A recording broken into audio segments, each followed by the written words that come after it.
Get going as you file in and take your seats. We'll be privileged to hear from Senator Mike Lee. So, Senator Lee, if you're in the area, please come. We'll give him 15 minutes before the meeting starts. It's actually 14 minutes now and counting to address the body. Ladies and gentlemen, Mike Lee.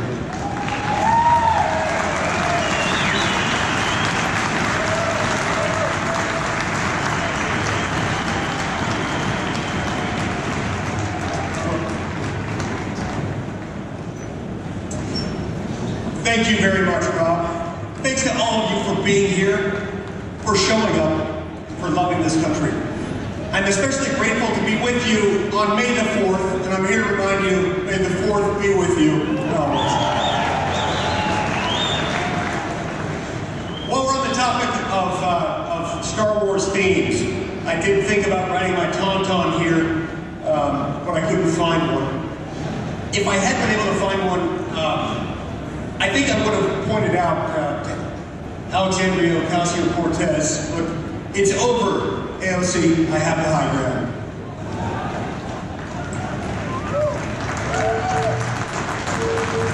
At the outset, I want to thank our party chairman, Rob Anderson, for his service as our state party chair.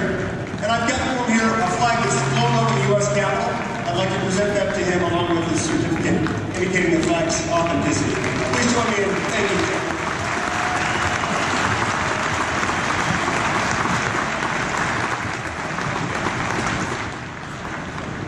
They have these people at the Capitol who fly flags over the Capitol. They run them up the flagpole over and over again, one after the other.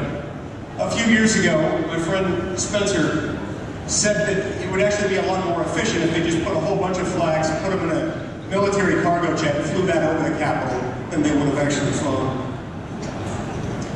My fellow Republicans, there are two kinds of political parties. And there are two kinds of political party conventions. There are the successful ones, and there are the unsuccessful ones. The difference is very, very simple. Unsuccessful parties and conventions are about the members of the party. Successful parties and conventions are about everyone else.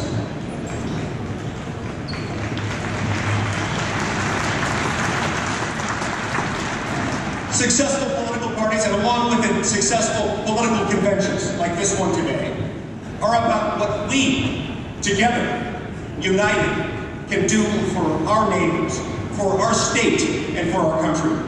To achieve that kind of unity, we of course have to first understand what unity is. And to understand what it is, we also have to understand what unity is not. Too often in our party, and in most organizations for that matter, but including our party, unity is not held up as an aspiration. Instead, too often, it's wielded as if it were some sort of weapon. Sometimes, if you can believe it, party leaders will stand before a gathering of conservative delegates and activists, even members of Congress, and talk about unity when what they really mean is something very different. What they really mean in some instances is not unity at all. What they mean is obedience, deference, submission. Do what I say, and that means unity. But that, of course, is not unity. True unity is about service, not servility. In this country, in this party, at this convention today, the people at the podium are supposed to work for the people on the floor, not the other way around.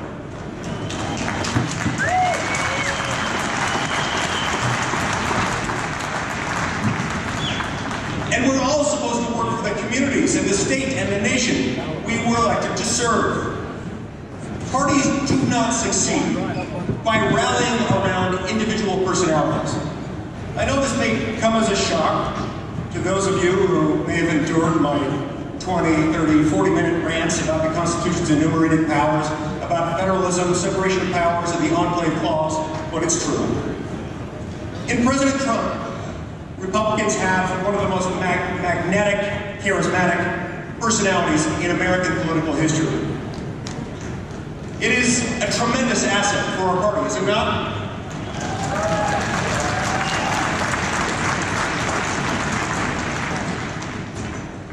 But he would be the first to admit, if he were here with us today, that he alone, his personality alone, no one personality alone, can ever be enough to provide for our party's direction in terms of its the party's sense of mission, the party's renewal. How then do we come together, if not in subservience to titles or to personalities, to individuals? Well, to succeed, we need unity, and we need unity in purpose. We must put our trust not in principles, but not in princes, but in principles. That's what we've got to unite behind.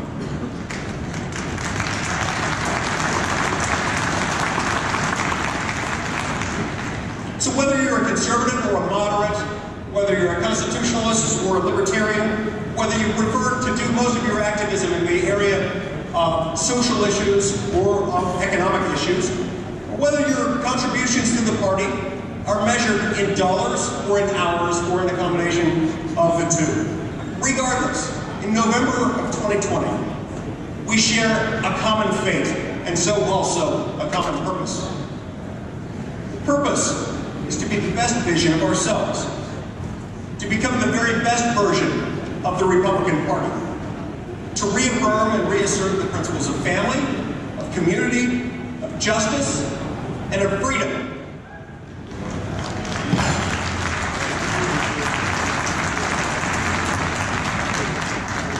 Now, there are a whole lot of reasons why this is the case, but I'm going to focus on two right now.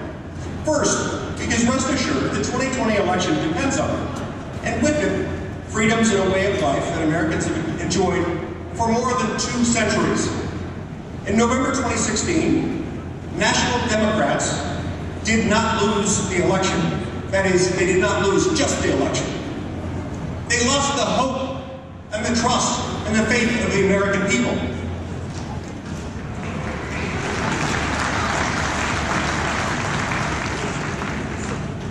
And those same Democrats, the members of that same political party who lost not just the election, but also the hope and the faith and the trust of the American people, have now embarked on a new and most unfortunate and unprecedented path of vindictiveness and resentfulness. Elizabeth Warren, for example, is not kidding when she tells us that on day 1, if she becomes president, she's going to redraw the Bears Ears National Monument to its original aggressive boundaries. Are we going to let that happen? Kamala Harris is not kidding when she says that if she is elected, she will unilaterally issue an executive order calling for gun control and possibly even gun confiscation. Will we ever let that happen? Already this year, Democrats in the U.S. House of Representatives unanimously passed a bill to restrict political speech in election campaigns. The Democratic Party not only holds the most extreme pro-abortion position of any major political party in the entire world, the Democratic Party has in fact opposed a bill to protect born alive infants. Are we okay with that? They not only advocate the lunacy of the Green New Deal, which of course contemplates the elimination, or at least the discouragement, of everything from airplanes to cows, but one of its sponsors says that it may even be wrong for couples to have babies. Now, fortunately for all of us, our ancestors didn't believe that. I'm grateful to say that my own father-in-law, Jim Byrd, a longtime resident of Provo, a longtime Republican delegate from Provo, was really into all 3 of those things: cows, and aircraft, and also babies. He had a lot of them. One of them was my wife Sharon, who you saw a minute ago.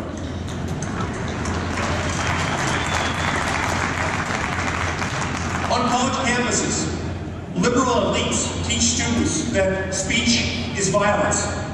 Those students now believe that certain violence is speech.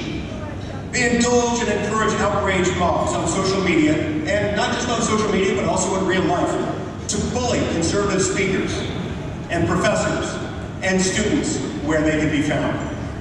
In congressional hearings, some Democrats now openly question conservative nominees' eligibility for executive branch and judicial offices for no reason other than their faith. The left no longer believes that they're right and that conservatives are wrong. That is, they no longer believe just that. They now seem to believe that they are good and we are evil. Evil, as in the fruits of the devil, very evil. That we're bad. Make no mistake. President Trump has got to win in 2020.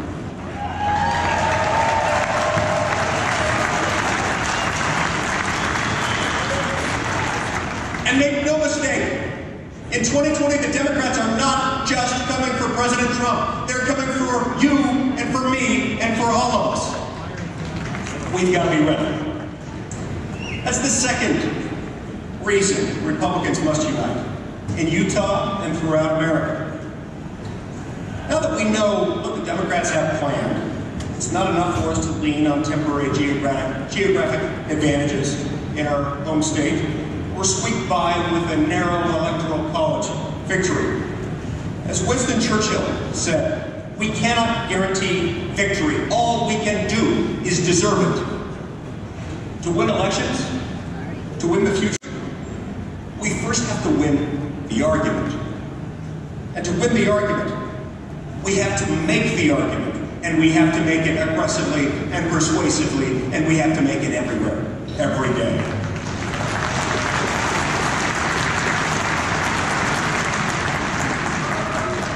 So what does that mean? Well, it means that we have to make this argument not just on Fox News or friendly radio talk shows, not just on Twitter or on Facebook, and not just to friendly audiences and communities. To win in 2020 and beyond, we do have to energize our base. We also have to expand it. Utah Republicans have a very special role in this work. We are, after all, the youngest state in the Union. The future of America starts right here, and so must our work. Young Utahns, young Americans, are not going to learn values and habits of freedom on campus, or on TV, or from their phones. They have to learn from people who live those values and love them. They have to learn them from us. Republicans cannot dismiss the concerns of the young, for the rising generation is not just a part of our future. We must embrace them as part of our present. Their concerns about the high cost of education, housing, and starting a family are and must always be our concerns. Their goals for a cleaner, more secure, more tolerant America are our goals. It is the left whose dysfunctional policies are driving the high cost of living in America, and whose ideological resentment is toxifying our politics and making upward economic mobility more difficult for more Americans today. That is creating the problems that young Americans want us to solve. It is our job to find solutions, to meet young Americans where they are, and to help them build the future they deserve. The solutions and the principles behind them will do much more than win us the support of the ballot box of young voters. It can win voters of every age, of every religion, of every race, of every ethnicity, and every conceivable background. Those principles can help us build a new Republican majority, united to stand up to the left's anger and resentment, and to stand up for families and the communities that they have left behind. For 2 years, we've done our best to put those principles to work for working families. Taxes are down, wages are up, and economic growth has been historic.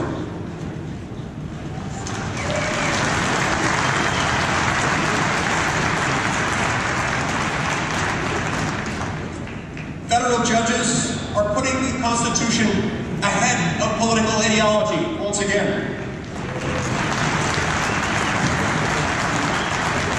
and federal lands are once again coming into the hands of the people, not unelected, unaccountable bureaucrats in Washington.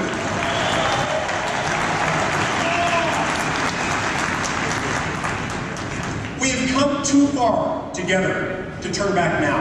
Together, we can win the argument and the election for the future of all Americans. That work begins right here, right now. That work begins in Utah today. That work begins at this convention. That work begins this very moment. Thank you. May God bless the sovereign state of Utah, and may God bless the United States of America.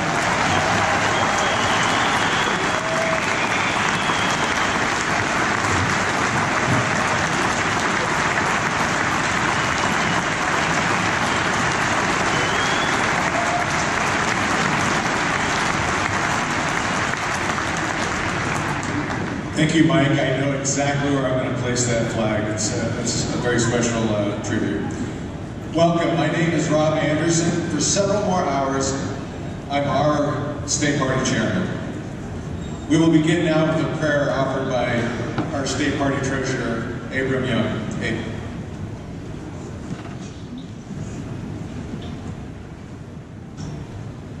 Father in heaven, we're grateful this morning to be gathered as members of the Utah Republican Party. Grateful for the principles, foundations that have been laid by our ancestors, principles of conservatism. And we ask that we may have thy inspiration and guidance this day as we deliberate on matters affecting our party. Feel thy guidance, that we may feel unity and that we may feel kindred spirit with each other, that all may go well, and that we may come to results that will benefit our state and our party. And we ask this in the name of Jesus Christ. Amen.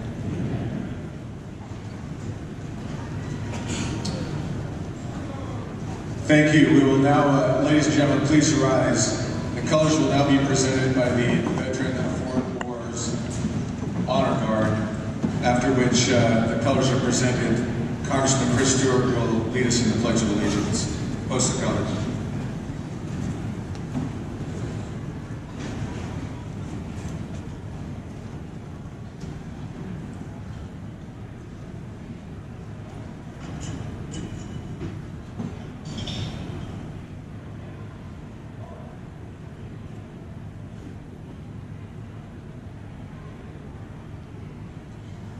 As we proudly stand, let's honor our great nation by repeating with me the Pledge of Allegiance.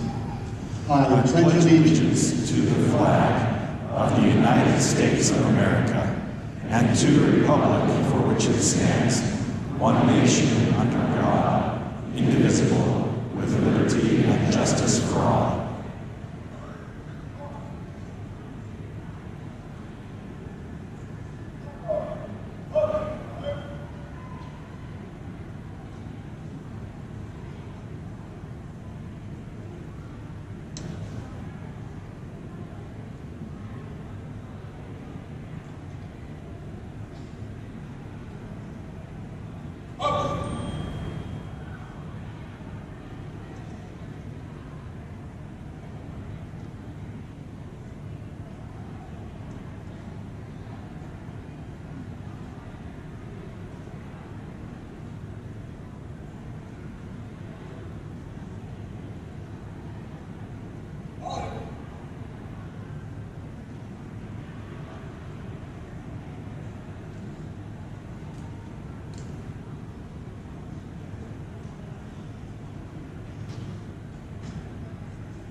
Thank you. Congressman Chris Stewart will offer a few remarks, and then I'll introduce the remainder of the program. Chris.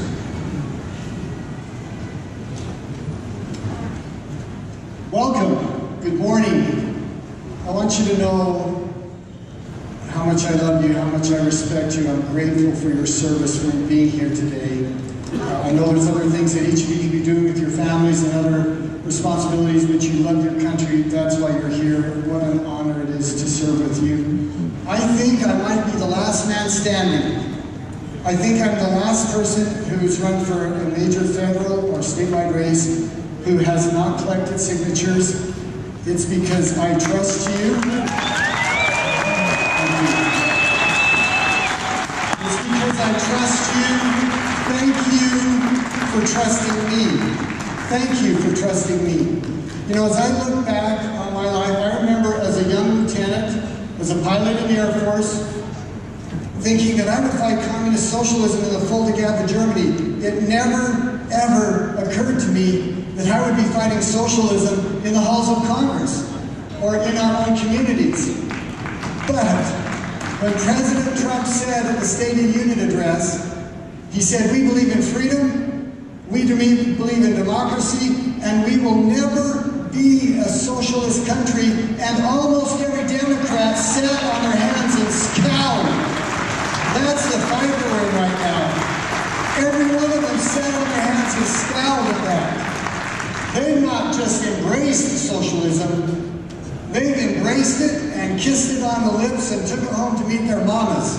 This is their future, according to them. This is the future of our children, according to them. Medicare for All is absolutely a socialist program. It takes away your power, it takes away your choice. It makes it illegal to have private insurance. That is government compulsion, that is socialism. The Green New Deal is absolutely socialism. It takes away your freedom, it takes away your choice. It says to you, you like your car, you like that F-150 pickup.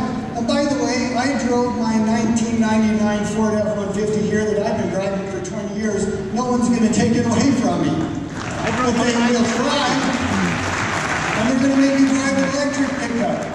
They're going to say to your house, that house isn't sufficient, it's not energy efficient enough, you got to rebuild it, you got to remodel it. That is compulsion, that is socialism. They look at our energy we rely on, cheap, efficient, reliable energy, and they're going to take that away, they're going to make us rely on unreliable and temporary, and they're going to say you have to do that. That is compulsion, that is socialism. That is why I created the Anti-Socialism Caucus in Congress. We're asking for your help on this. We want 2 million members to join us between now and the election. Please join us in this fight.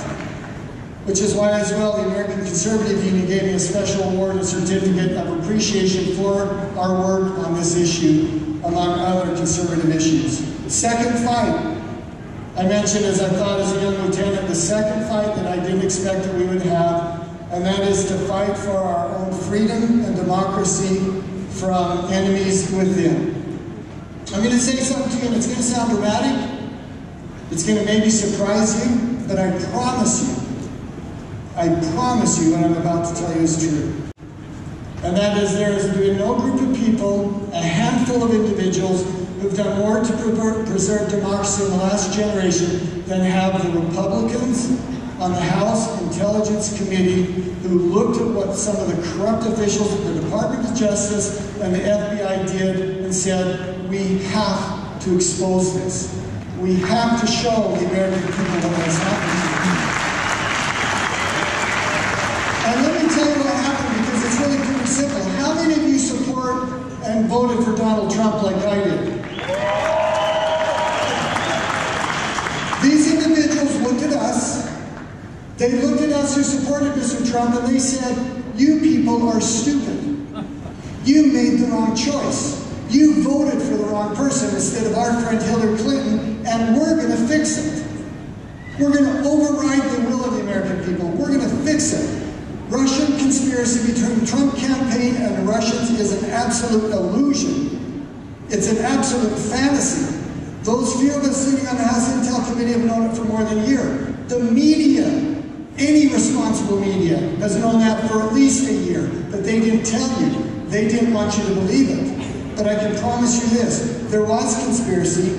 There were leaks, there were collusion, it just didn't happen where they said it did. It happened with top officials of the Department of Justice, FBI, Comey, Brennan, Clapper, Strzok, McCabe, others, which is why next week, or perhaps the week after, we'll have our final criminal referral to the Department of Justice. We're going to show the American people what these individuals did.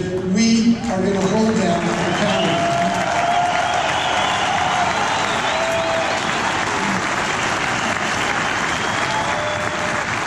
If I look back on my time in Congress, and I don't know how long that will be, but if I look back and I say I did nothing than that, then I will say that I did something that was worth my efforts here. Let me end with this, and this is good news. This is perhaps the most important thing I can tell you. This is good news. We are winning. President Trump is winning. He's going to win re-election. Think about this. The lowest unemployment rate in 50 years. The lowest unemployment rate ever for Hispanic and African American community. Rebuilding the military, conservative judges, reclaiming our public lands, holding the deep state accountable, pointing to absolute laziness and obstruction within our own media. On those things, we are winning. I believe in our future. I'm optimistic about our future, but we have to fight. These are the reasons that I'm running for re-election. With your help, I'm going to win that election. Trump's going to win that election. We can save our country for the future. God bless you. I mean it. God bless you. God bless the United States of America. Thank you. Thank you.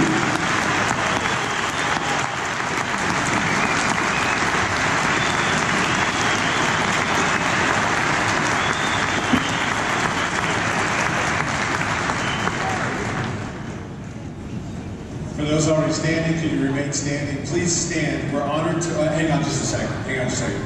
Today we're honored to hear from Susan Facer.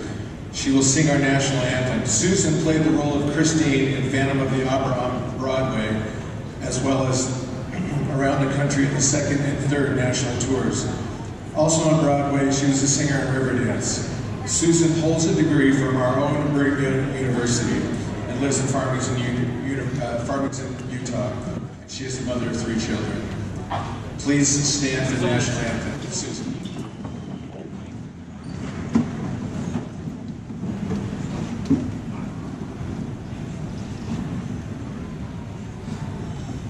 Oh, say, can you see by the dawn's early light what so proudly we hailed as the twilight's last gleaming, whose broad stripes and bright stars through the perilous fight o'er the ramparts we watched were so gallantly streaming, and the rockets ring, the bombs bursting gave proof through the night that our flag was still there. Oh, say, does that star-spangled banner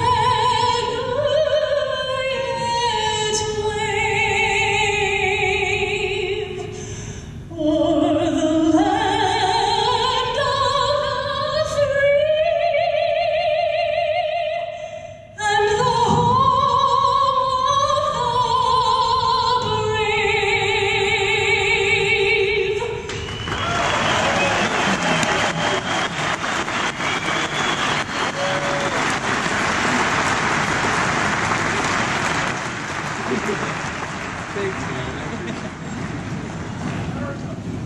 Please be seated.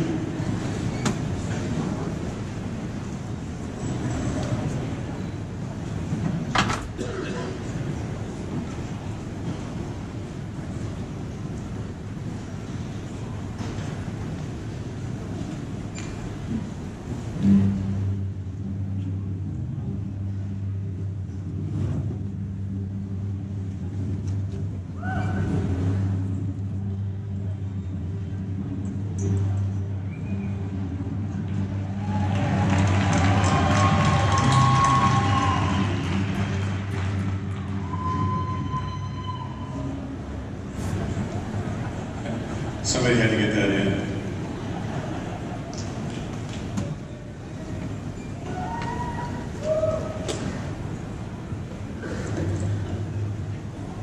Thank you for your attendance today. Seated on the stand with me is our parliamentarian, Carrie Dixon, our convention secretary, Kathleen Anderson, and our party treasurer, Abe Young.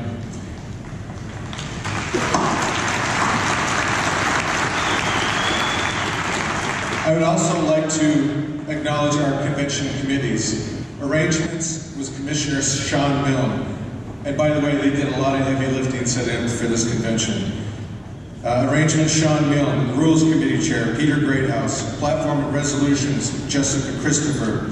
Elections Chairman, the other Rob Anderson, CPA from Utah County. Credentials Chairman, Gina Worthen. Credentials Vice Chairman, Tina Cannon.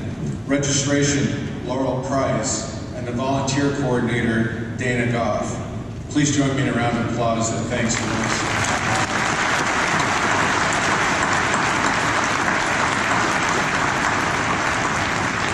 The rest of the committees are listed in your pamphlet. As far as another hearty round of thanks for all of our volunteers, most of them are wearing yellow shirts today. Thank you to our volunteers.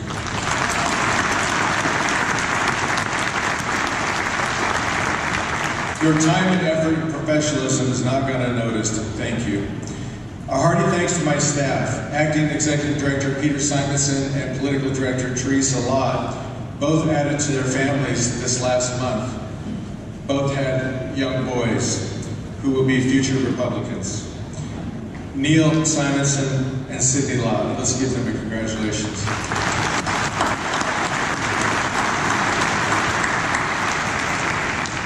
I'd also like to give a shout out to Gordon Holbrook from Gordon's Copy Print in Bountiful. He was up till wee hours in the morning getting these pamphlets printed for us.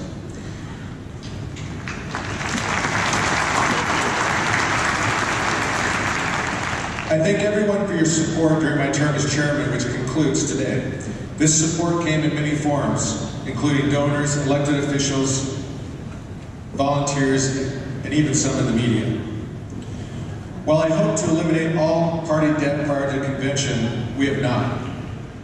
Due to gracious donations, mainly Governor Herbert and the legislature leadership PACs for the electronic voting, today's convention is paid in full.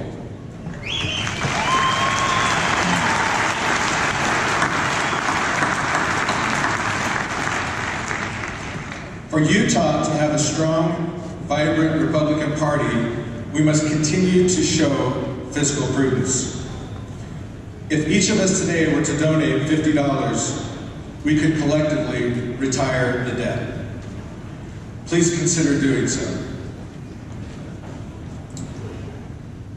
And now, my fellow Republicans, I would like to address not only you in this room, our delegates, but all Republicans throughout the state.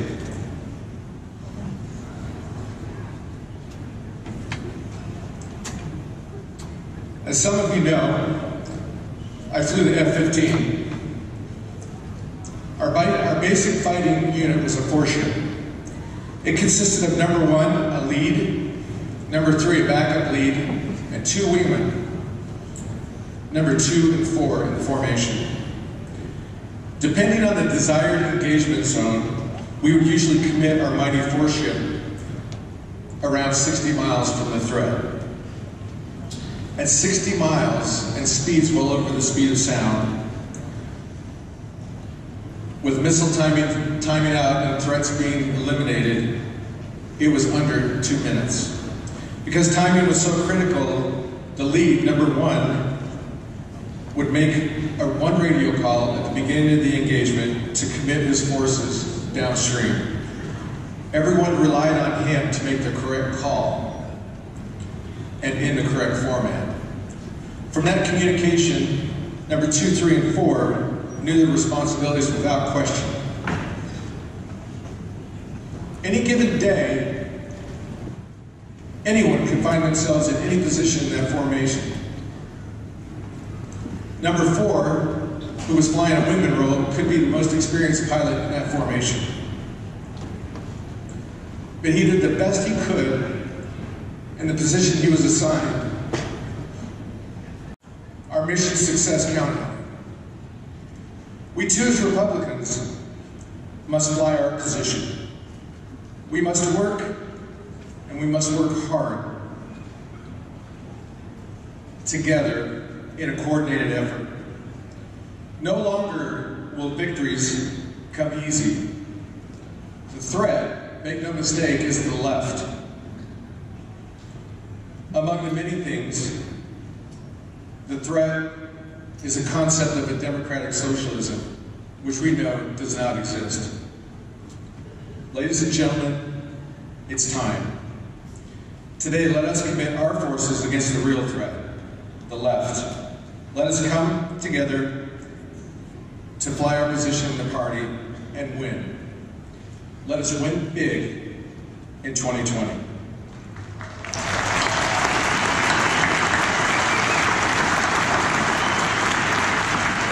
To this end, we can all together affect lasting change for ourselves, our families, our state, and lead by example for our country. God bless all of you and the great state of Utah.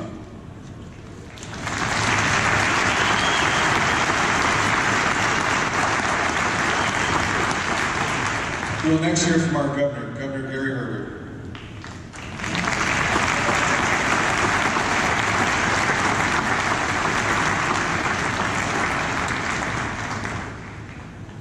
Well, thank you, Rob. I appreciate your service, Rob. I know the people here do. It's a difficult job during a difficult time, and many times it's thankless. But we thank you for the service you've rendered to this party.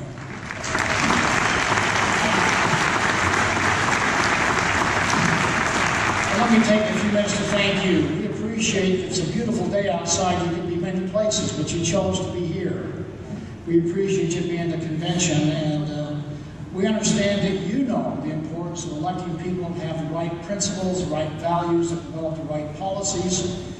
The fact that we've worked together on that over so many years, in fact, has allowed us to have success, which is the envy of the country, and something we want to continue to, in fact, pursue.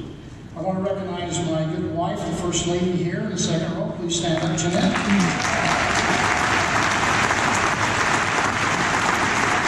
She has a great initiative that we all probably appreciate, and that's on parenting. We know that we can get the rising generation the right path. Our future is going to be bright indeed, and her initiative is doing great things. I've asked her, as I always do, to give me some counsel and advice. What should I say today in this brief time? And it's probably ought to be something, maybe motivational, something, in fact, that will be educational or inspirational. And she said to me, what would be inspirational to me, Gary, would be if you just brief. So, standing ovation. So, let me, in a few minutes, I'm going to cover a few things I think are important for us as we kick off the convention today. One, let me give you a little bit of an accounting of what we together have been able to accomplish over these last 10 years since I was elected to office. And I do emphasize the we. It's us together that gets things done. So when we stand united and with a common goal, we in fact can accomplish the most. Pulling together obviously works. Well, I hope we haven't forgotten the challenge that we faced 10 years ago at the depths of the Great Recession. Unemployment rate was approaching 9%. We had record foreclosures that were taking place in our state. The state was even having a harder time balancing its budget. By rolling up our sleeves and saying, let's not only come out of the recession, but let's make it the best economy in America today, we've done some really remarkable things. In fact, 10 years later, I'm pleased to report to you with the effort and the plan we put in place, the results are in.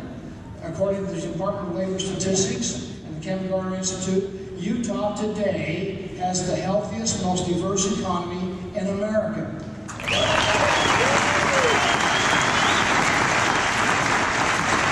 Our employment rate today is at 3%. Our personal income growth is growing at 6.2%, the second highest in any area in the country.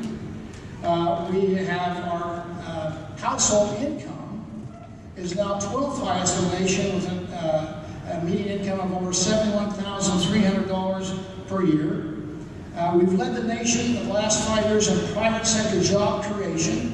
And Art Laffer, you recall, is the economic advisor to President Reagan, says the economic outlook in Utah is the best of any state in America today. So our future is looking good. Our past has been great. Our future is going to be even better. Newsweek magazine has said that Utah has the largest middle class in the nation today. Bloomberg News is talking about the living the American dream, which is upward mobility, the opportunity to be the best you can be as you define the best, is found #1 in the state of Utah. That's where the law is up in the books, why people have come to America since its inception, not for guarantees, just for an opportunity to be the best they can be.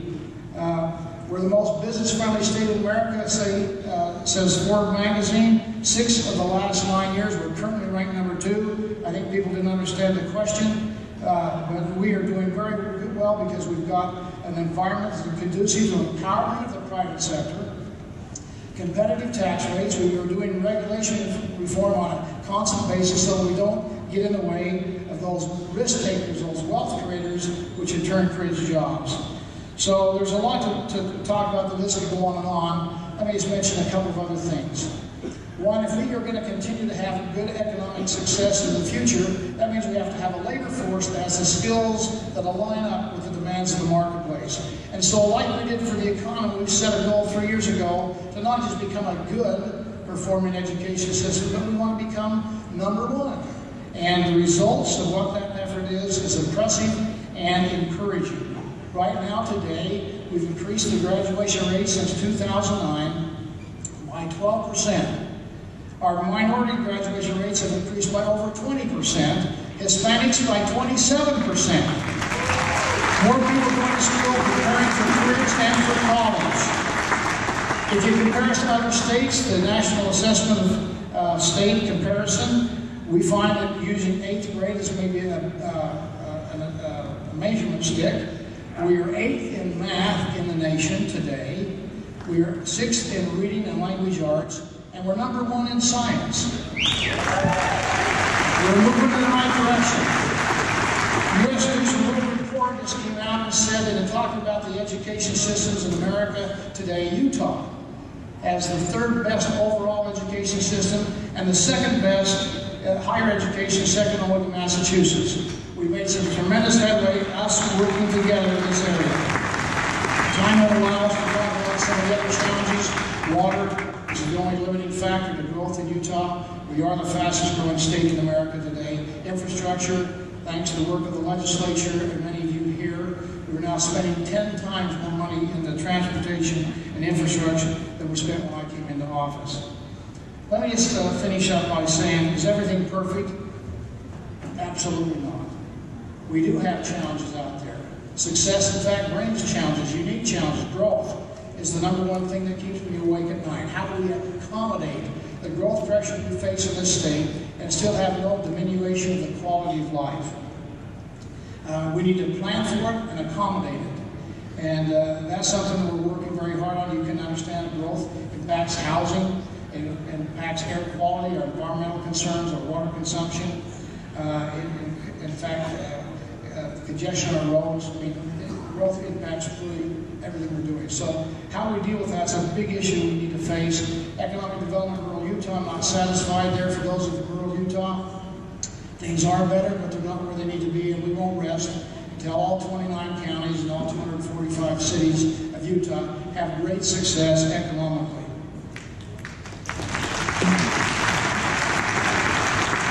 Last but not least, you've already heard it talked about already today.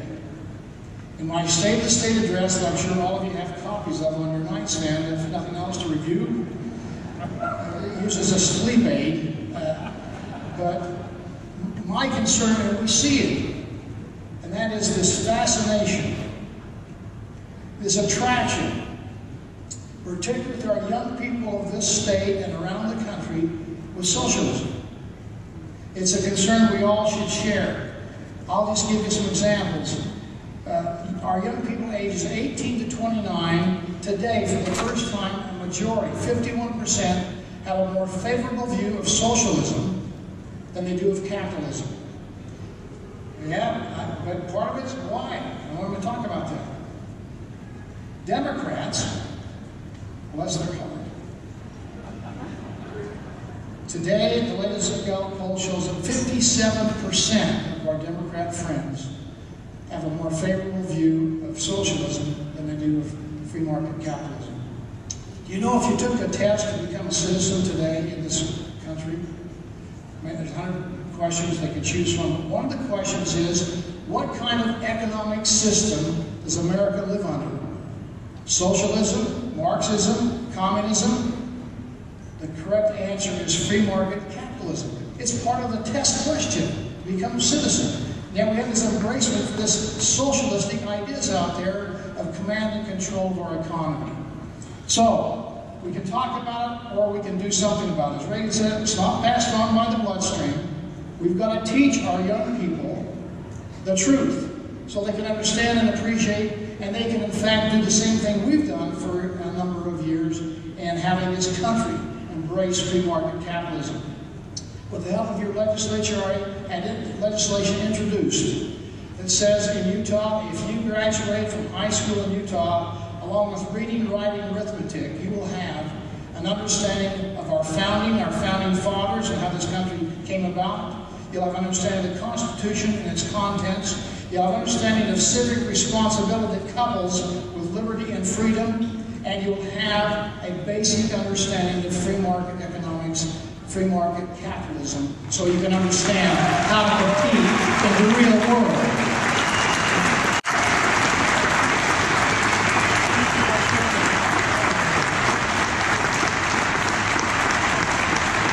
We have work to do. I'll just conclude by saying this. As Utah, as Republicans, we have work to do for a lot of reasons which we don't have time to go into today. But Utah should be the model for our nation and for the rising generation, the future leaders of tomorrow. As Reagan said, as we should demonstrate today, as Reagan said, love of God, love of family, love of community, love of your fellow man, even though we disagree. We should have a bone-deep appreciation for the principles of ordered liberty enshrined in our Constitution, coupled with individual responsibility and a commitment to civic engagement, and a devotion to free market capitalism has lifted more people out of poverty than any other system in the history of the world.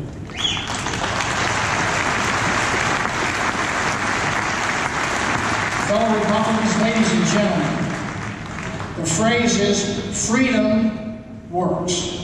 Freedom works. The unique American formula of individual liberty and free enterprise has cultivated risk-taking, experimentation, innovation, and scientific exploration on a grand scale that has never occurred anywhere else in the world, and lifting more people even today out of poverty than any other program ever created by man. The reality in Utah and in America today is this. We today are healthier, we live longer, we are richer, we can afford to purchase more things, we have better jobs at better pay, we have more time and money for recreation, sports, the arts, we have bigger and better homes, we're at much less risk of catastrophic accidents, we breathe cleaner air, and we drink safer water. The list could go on and on and on. As Abraham Lincoln said, America, the last best hope of the earth. Ronald Reagan said, America, that shining city on the hill. We here today are saying, Utah is the shining state on the hill of the most successful state and the most successful nation on earth with your continued work. And as we work together, you're going to hear a lot about unity today, embrace it. With your work, as we work together based on good policy, based on good values, we will continue to be that beacon on the hill, that example this country needs amongst many bad examples to help us lead us into the next generation. May God bless you today in your work and your efforts, making decisions. May God bless America. May God continue, as He has already, to bless the great state of Utah.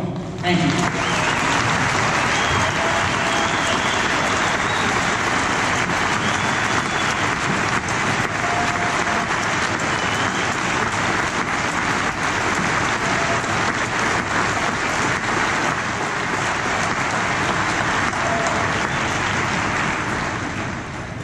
We'll next be pleased to hear from Congressman John Curtis. John. Hi.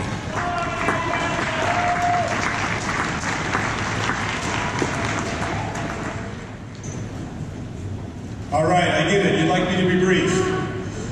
Let me just tell you how pleased I am to be here with you. It was a very tough week of voting in Washington, D.C.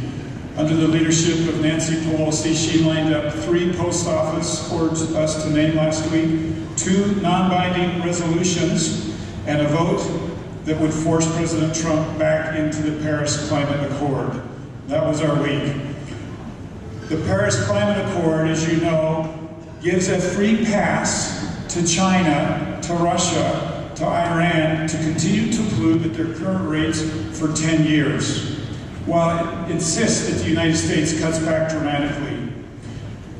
The Democrats like to say, we must show leadership on climate change. And I said to them, what kind of leadership gives a free pass to a human rights violating dictator and brings double-digit unemployment to the rural parts of my district and America? Totally unacceptable.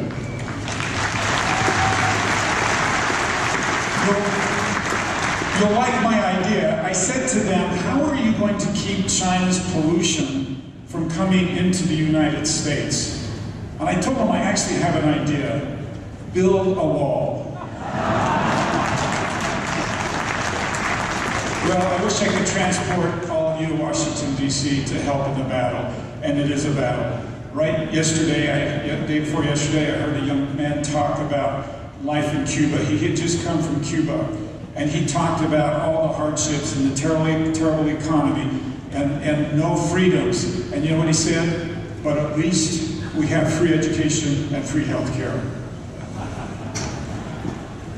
I want you to know that I'm committed to fight for the Republican values and the Utah Republican platform. I believe them and I love them. I want you to know what an honor it is to represent you and serve you back there. I want you to know that it's my goal to bring Utah values to Washington, to bring accountability. That's why I introduced the no work, no pay, which means if you're a member of Congress and you go into shutdown, you don't get paid either.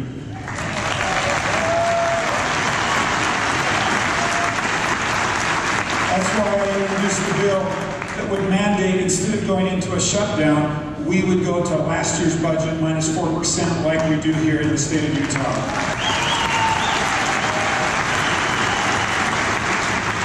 That's why I have and will consistently vote against budgets that increase the deficit and are out of harmony with how we budget here in this great state of Utah. I want you to know what an honor it is to represent you. Every day I walk to work, I walk down a tree-lined street, and I see the Capitol Dome at the end of my walk, and I say to myself, how cool is that? I get to work there and represent all of you. Thank you very much.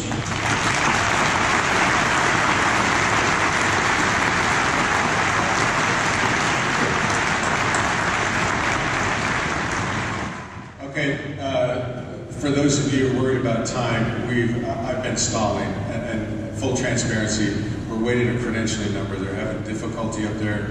I felt that was the best use of our time. Now, to move on with the program, before we get going, I value your time. We need to do some academics on the clickers and the use of those. So the chair now recognizes the other Rob Anderson, elections chair, to give instruction on our electronic voting system. Rob.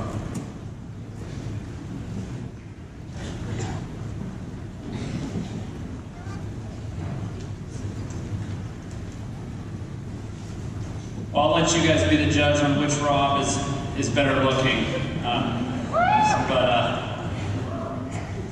No more said on that. You guys are an amazing sight to see. Thank you for coming out and for participating and for being here on your Saturday. We value your time, and because of that, we're going to go with electronic voting today. And we want to thank all those that made that possible for us. So give them a big shout out.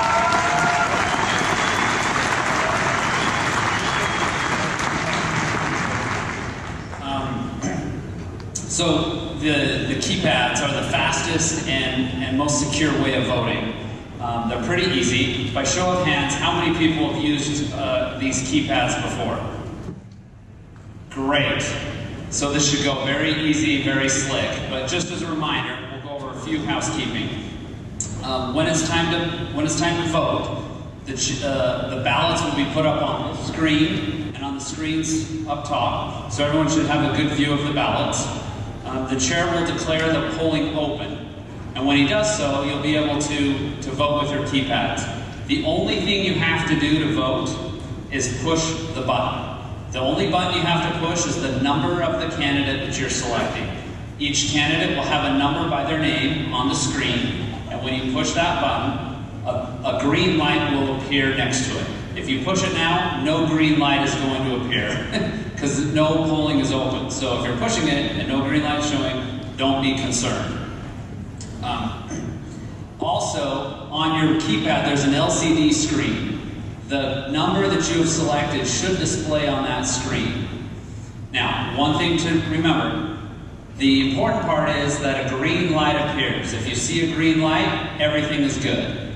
If you don't see the number that you voted for, just press it again. It may take a minute for it to register on the keypad, but if you see a green light, rest assured your vote has been counted. If you're getting a red light, then there may be some kind of challenge with it. Go to our help desks. We have 2 voting desks, so will the voting stations please raise your hand? They're right here in the center. Easy access. Please, if you go there, please line up on the side so we still keep an aisle away as we're going, so people can get past. But they'll be able to help you with any problems that you may have. After, you can press the button, or as many buttons, as many times as you want. The last button you press before the polling is closed will be your vote. So you can be schizophrenic and you can change it 7 times, but the last button you press will be the vote that you cast. So just to make sure that you understand that or remember that. As soon as it's done, as soon as the chair closes the polls, we will close the polling and you won't be able to vote until the next race. So that we can make sure that this runs very smoothly and without any complications, we're going to do a test vote. And Senator Lee kind of let the cat out of the bag. Since it's May the 4th, we're going to pick our favorite Star Wars character. So, I know, really exciting. So can we put the ballot up on the screen? So we're going to pretend, now maybe your character's not up there. I'm old school, so these are the older characters. So no Kylo Ren or anything. But we're going to go ahead and open the polls. So we're going to pretend this is the election, and I'm going to pretend I'm the chair and declare that the polls are open. So give it just a minute. And, okay, now to make it easy, we're going to vote in sections. It just makes it allows the receivers to receive the information easier. So we're going to vote with this section, starting right here in the middle. So stage right, go ahead and vote. We'll give you a few minutes. Just to be clear, this is not the chair race. You're not picking the chair here. You're picking your favorite Star Wars character.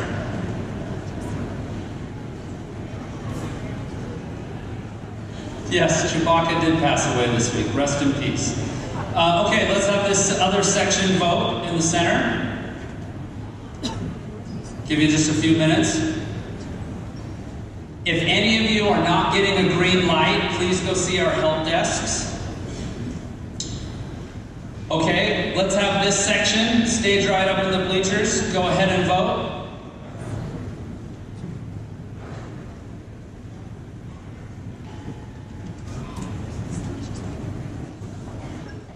So I'm not seeing anybody that's coming to the voting station or the voting assistant. So I'm feeling confident that we're not getting red lights. Let's let this other section go, along with the very back section. So the section to the stage, bleachers to the stage left, please vote. We'll give you just a few more minutes. I know this is a nail biter, but lock in your votes. The last button pushed is your vote. Okay, I am not seeing anybody at the voting stations. Voting stations, are we good? Any thumbs up? Okay, if you, I'm not seeing anybody. Oh, we've got just a few, so hold on. We want to make sure that if you're not getting a green light, please go to the voting assistance stations, and they can help you make sure that your vote gets counted. Better now to get it taken care of than later.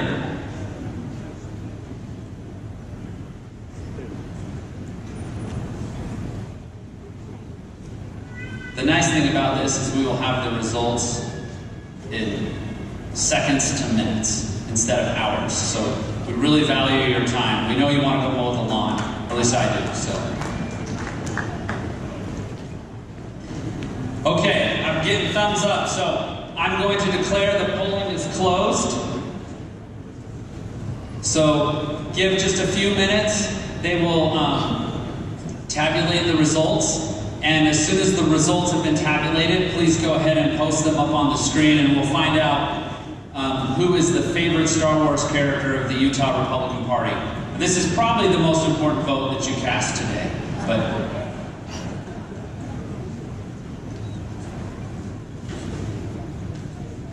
okay, just a few more seconds. They've got to close it down and then get it in a format that we can display on the screen, and that takes just a few minutes.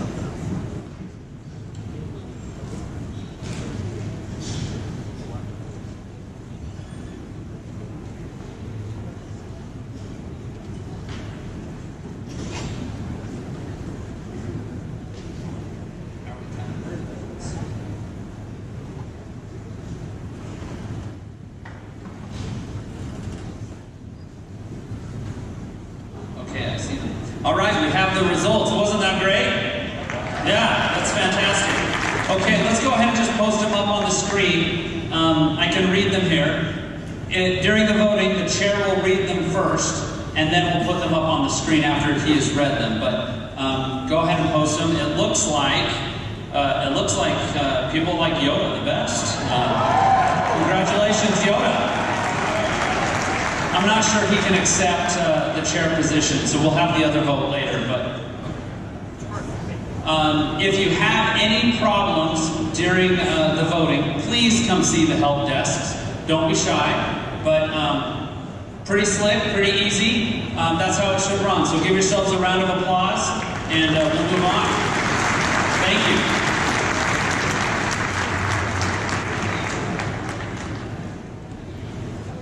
All right, we'll be using those shortly, I'm sure. The chair now recognizes Senator Kurt Brown.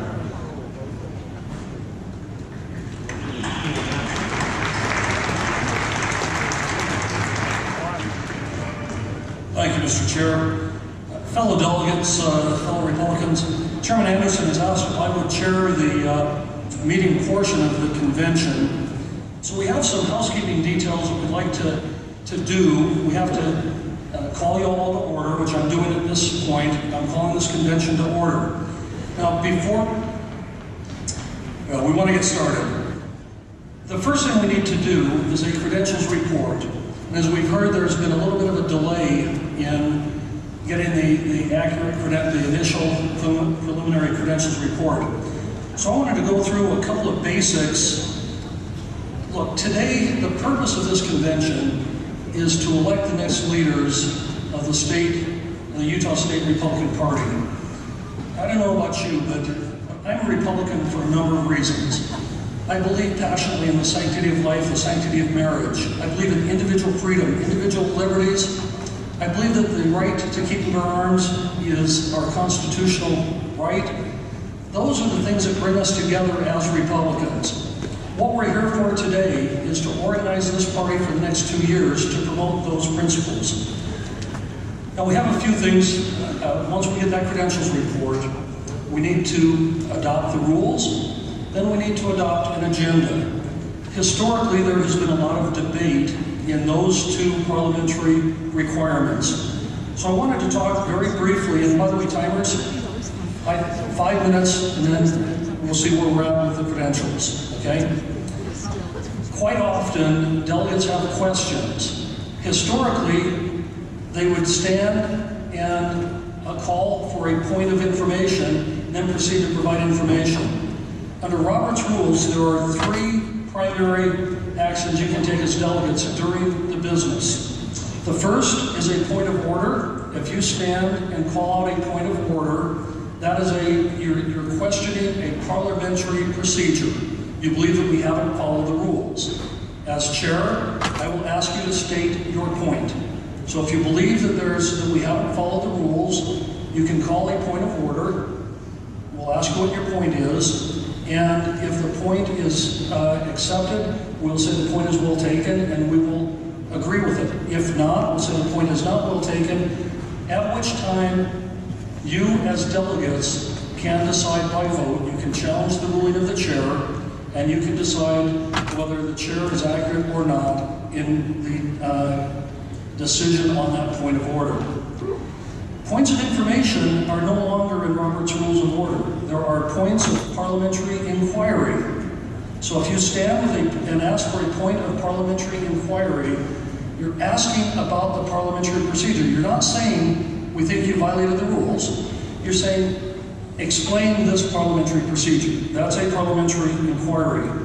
And then the third one, what we used to call a point of information, is now a request for information or a point of inquiry, meaning that you are asking in the debate, in the heat of the debate, or whatever the business is that's being conducted, you are asking the chair or whoever has the floor for additional information. You are not providing information. And the reason I'm going through this, we want this to be an orderly convention. We want to conduct the party's business, but we'd like to do it in a civil and well, we want it to be an effective and efficient parliamentary experience for the delegates.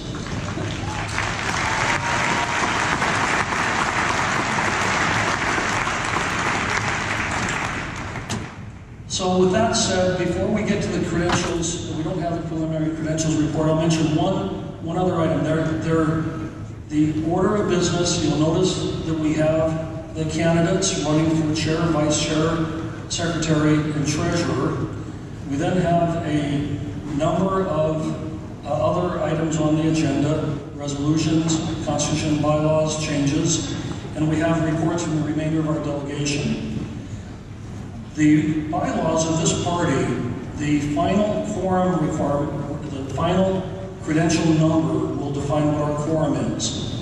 The total number of delegates credential will be the base, and then it will require 50% plus 1. So if there were 2,000 delegates credentialed, a quorum would be 1,001. So if you have 2,000 on the final credentials report, it takes 1,001 delegates to maintain a quorum, and then any business would be a majority of that quorum present.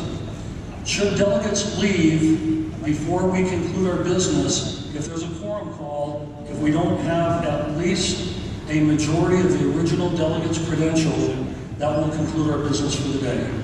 So I know there's been a lot of concern about the length of the agenda. Will we be here till the Sabbath tomorrow, whatever? We could be. It'll be up to the delegates to decide how effective, how long, or how short this convention is going to be. With that, we are still waiting for the credentials report. So we're going to recognize our Lieutenant Governor, Spencer Cox.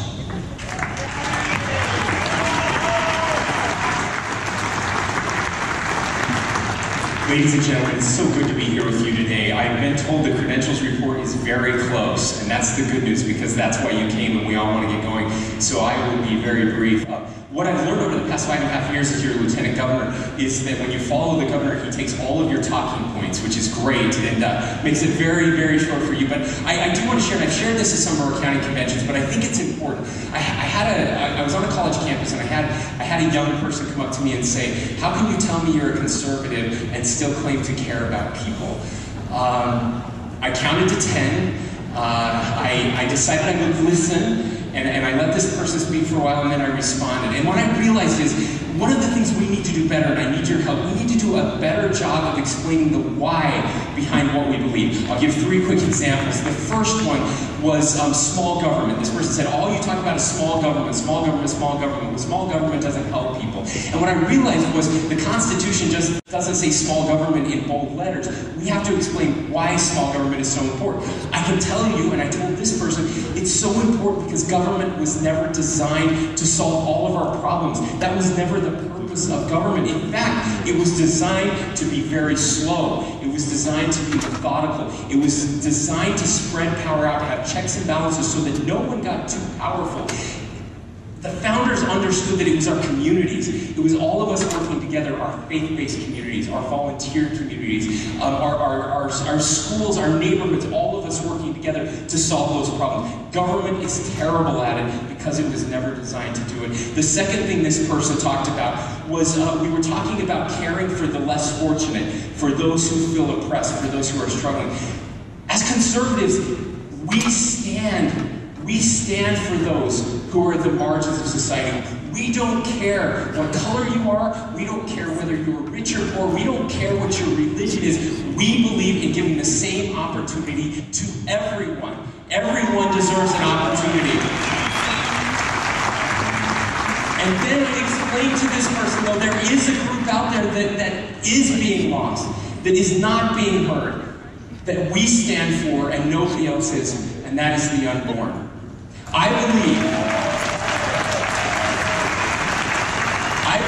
as Martin Luther King Jr. said, that the arc of history does bend towards justice. And I believe that future generations will look back at our society with contempt because we did not protect viable babies who are being aborted. And we will be ashamed of that someday. We are now, and the rest of society will be as well. We must stand for the unborn and everyone who does not have a voice. Now finally, you've heard a lot about free market capitalism and how important that is. I won't say more on that. Let me finish here. Ladies and gentlemen, there are about approximately 675,000 Republicans in the state of Utah. There are about 180,000 Democrats in the state of Utah. Congratulations, that's awesome. But there are about 550,000 registered voters who are not affiliated with any party. I am here to tell you right now, there is no party in this state that can destroy the Republican Party. Only we can do that. And it will happen if we are not united. There is a generation out there that we are losing. We have to be united together. We have to talk to them about the why behind conservatism, that we are conservatives because we care about people, and that's why you're here today. Thank you for your sacrifice. Keep up the good work. Let's have a great day together as Republicans. God bless you. Thank you.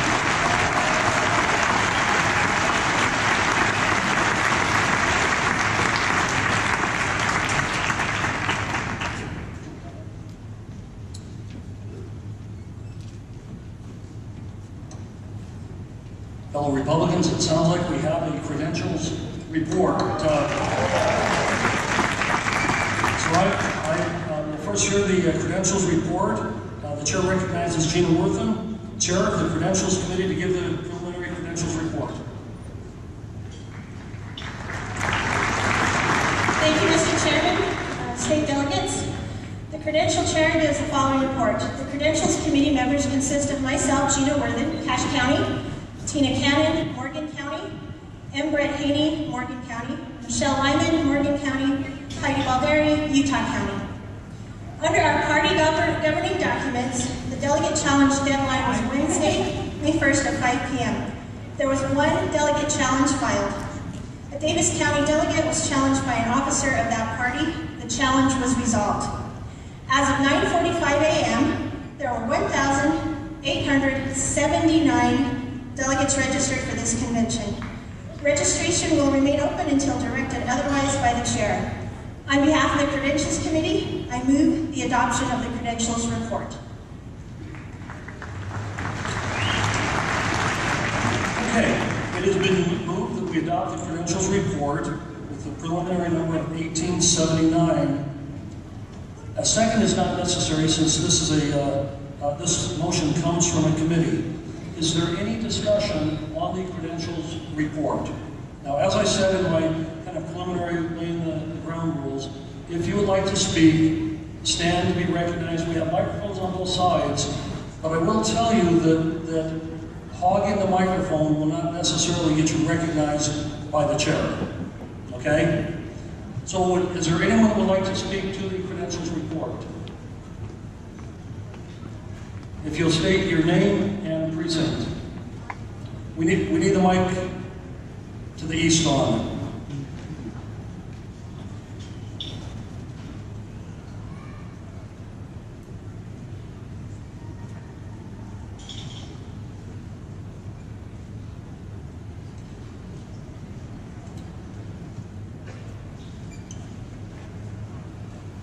We'll have a handheld mic here.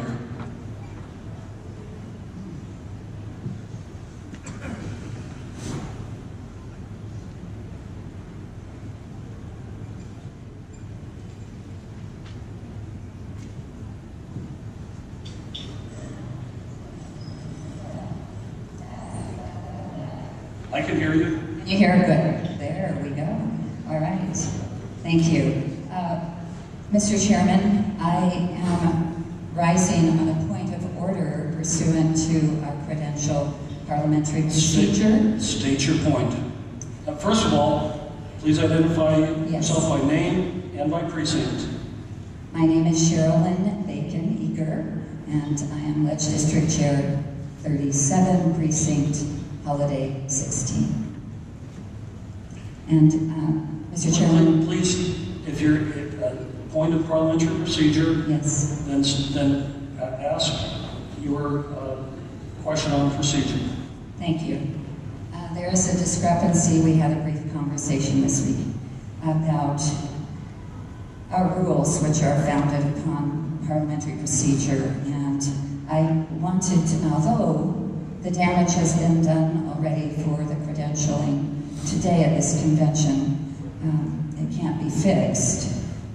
The delegates are being affected who are here today, and it does need to be fixed at some point. And so, with your permission, I've prepared a brief statement that I'd like to share with the delegates. I'm going to rule that out of order. We're in the middle of a motion on adopting the Credentials Report. So if you have a point of order on parliamentary procedure, the chair will hear it. If you have a point of parliamentary inquiry, then ask your question about the parliamentary procedure, but please keep your comments limited to your question about procedure. We will then make a ruling, and if we need to, we will go to the delegates for a final determination. Then perhaps this statement that I'd like to have entered into the official minutes of this convention would be you are out of order, ma'am. You may ask a question. Okay, then I have a question of inquiry about this and when the appropriate time. Excuse me. You may ask a point of parliamentary inquiry if you believe that specific parliamentary procedure is not being followed. You can ask for a point of order if you believe that there's a point you would like us to rule that we have violated something, or you can ask for a point of information or a point of inquiry. Which do you choose? Let me choose the point of information on when the best time would be for me to submit the statement to the minutes. That is out of order. A point of information is, as I said, you're requesting information relative to the motion before us, and reading your statement is out of order relative to the motion before us. I'd like to appeal the decision of the chair. Because the point is that Ma'am, yes. we are in the middle of a debate a motion.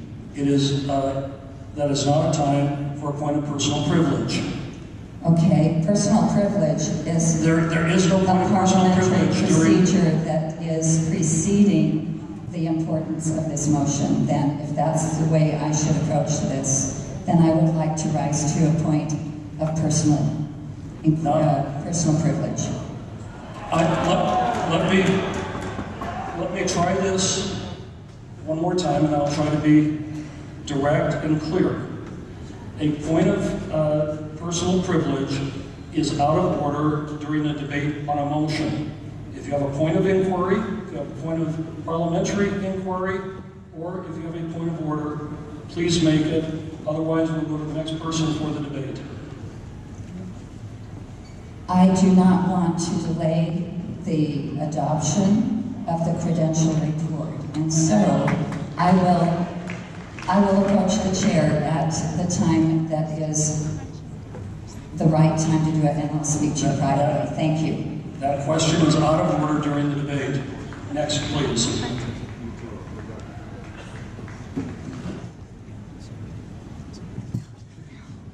Yes, ma'am, if you'll state your name and This is work. Sandy, 009. I had a question. When we first did the original on the Star Wars, it sounds kind of silly, but we sat and added them up, and there were 2,100, or 2,100, and then when you listed the number of, it's 1,800, it just seemed a little off. How come people have clickers that are... I think that is an excellent point. And the reason for that point, as a matter of fact, let me read you the statement I was going to read after we had the vote on the motion. It's fine that we do it now during this debate on the motion. I thought that was a very questioning though. This is by way of a reminder before we vote on the motion. The credentials report was as of a specific point in time at 9:45. They took the records as of 9:45 and they've compiled them. There will be a final credentials report which will be significantly higher than the preliminary credentials report.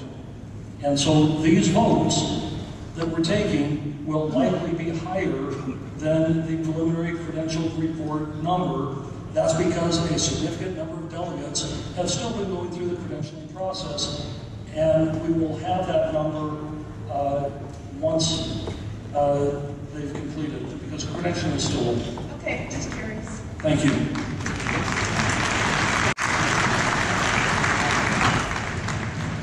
Brad Baker, Davis County. Point of inquiry is a motion for previous question out of order.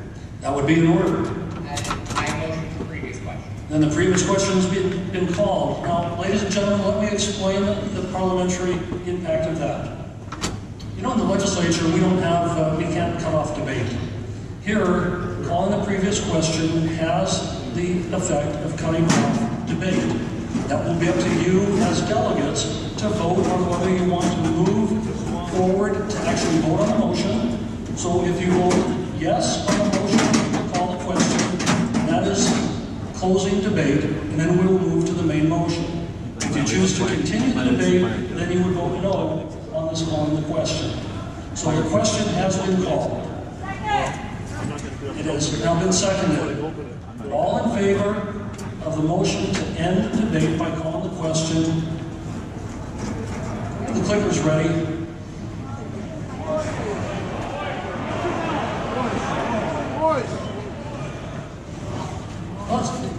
I'm asking technically, where's Rob?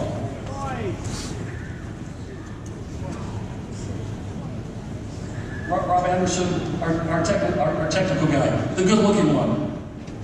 I'm sorry, Kathleen. Okay, the clickers are ready. So, your clickers. The motion is to end debate. 1 will be to end debate. 2 will be to continue the debate. 2 will be a no, meaning you want to continue the debate. So 1 is yes on calling the question as the impact of ending debate. I will call the question. All in favor of the motion to end debate, vote with your clickers now.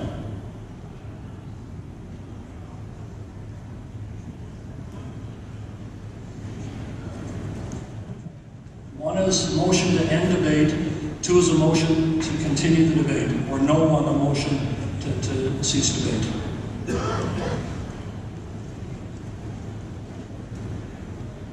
And while you're voting, this will give us a good idea of how many additional folks have come in since our preliminary credentials report. No, this is a simple majority. Oh wait, no, excuse me.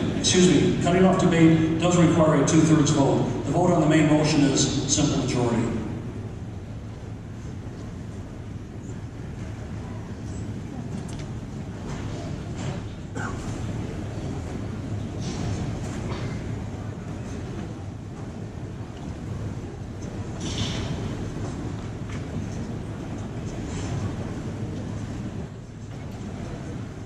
This will be the last call for votes. You will have 10 seconds. I will use the gavel when we close debate. I mean, when we close the polls for voting. Polls are closed.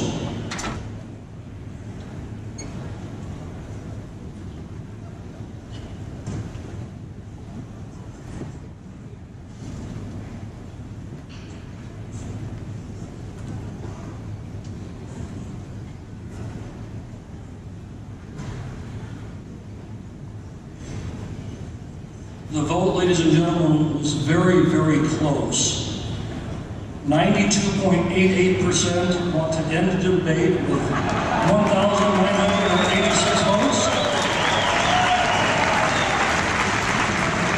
153 wanted to continue the debate, and we have 2,149 delegates credentialed as of now.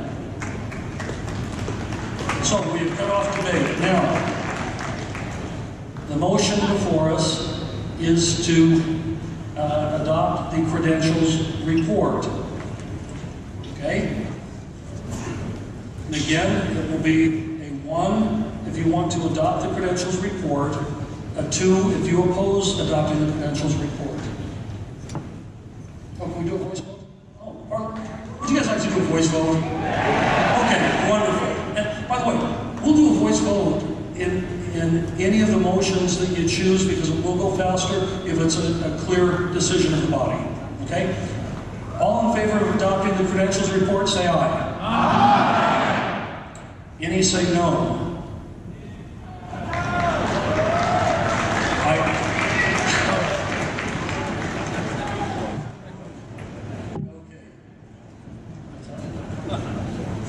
Yes, the parliamentarian has reminded me, as we do in the Senate, you have to declare the vote. I will declare that not quite a unanimous vote. And it was close. Okay, the next item on our agenda is we have to adopt the rules of the convention. We will proceed with the rules report. The proposed rules were posted on the website and printed in your program. The chair will now recognize Peter Greathouse, chair of the Rules Committee, to present the proposed rules.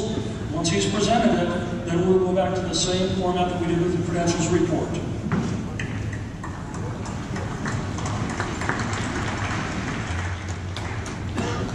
Okay, the Rules Committee members are myself, Peter Greathouse from Millard County, Carice Thompson from Davis County, Claire Ellis of Cache County, Colin Jack of Washington County, and in your programs, Jessica Christopher of Salt Lake County was left off, but she's a very vital part of our committee. The committee met and prepared the proposed rules printed in the program. They are primarily straight from our governing documents and are virtually the same rules that have been used in past conventions. On behalf of the Rules Committee, I move the adoption of the proposed convention rules.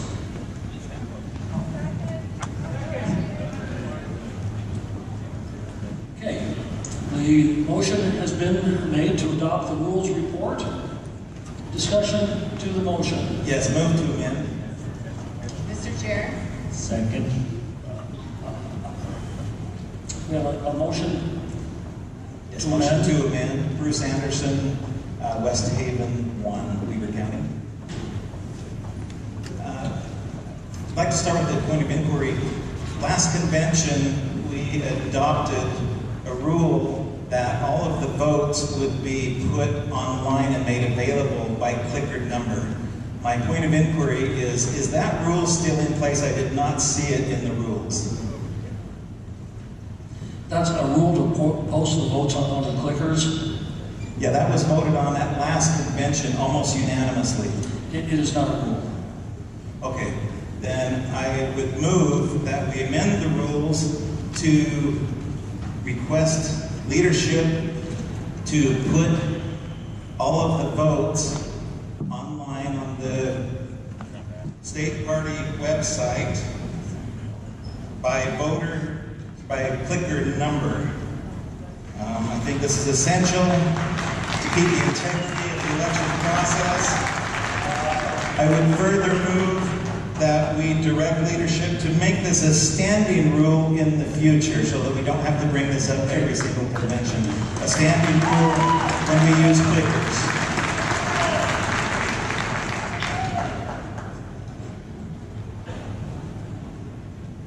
The challenge with all of that is the funding.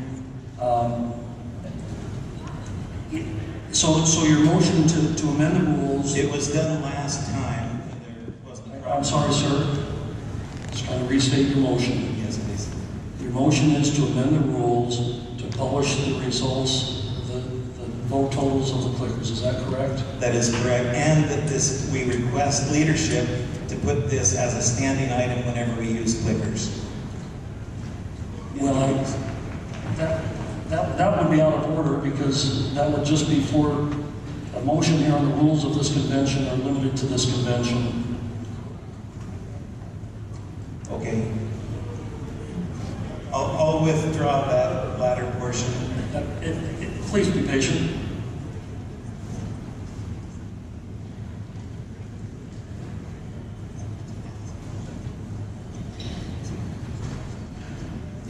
The parliamentarian is reminding me the state central committee is one who would adopt that rule for the party. We can adopt a rule for the agenda for the convention.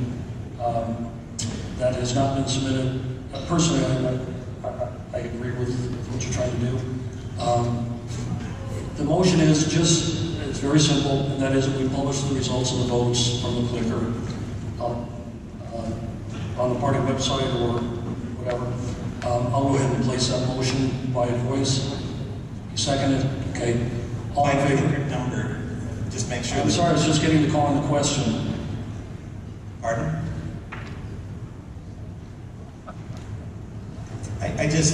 My motion is that they be published by clicker number, not the totals.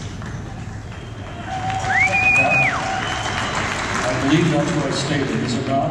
No. I misunderstood. That's not. Yeah. Just to clarify my motion. Look, ladies and gentlemen, here's what's going on. We need to adopt the rules for this convention today so we can move forward. This gentleman has a concern about broader party governance. That's up to the Central Committee to decide. We can decide today in the rules of this convention to add a provision that would request the Central Committee to post the results of voting from this convention. But the Central Committee is the one that is a governing body of this party.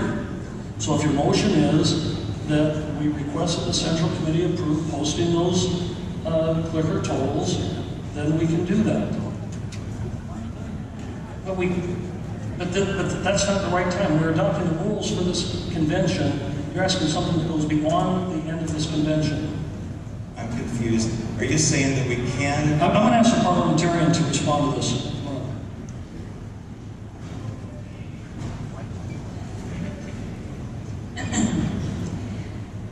At this point in time in the convention, there's 3 things that have to happen before the convention is officially convened. 1, a credential report has to be made. 2, you have to adopt the rules. 3, you have to adopt the agenda. Once those 3 things are done, then other motions may be in order. But right now, the question before you is, shall we adopt the rules of this convention? And this particular motion is not germane to the question before you right now. So he needs to hold on to his motion until we have completed these steps so we are officially convened. May I speak? My motion is to amend the rules. So this would be the appropriate time. And I would challenge the ruling of the party. Sir,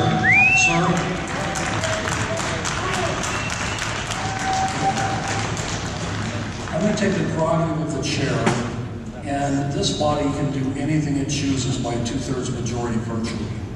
Okay? And I'm going to place the motion as follows: that the rules be amended to include a provision that the vote totals from the electronic voting be posted. By clicker number. By clicker number. Oh, you want the clicker numbers? Yes. Absolutely.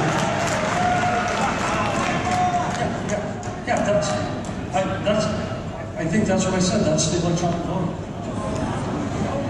You said totals, Mr. Chair.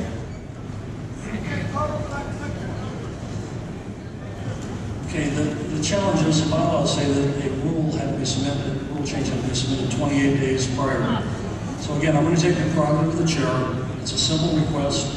I'm going to place the motion. The motion is that we post by clicker number the votes from today, the data file from the voting. Thank you, Mr. Chair. Does that comport with what I'm seeing over here? Yes, it does. Thank you. Okay.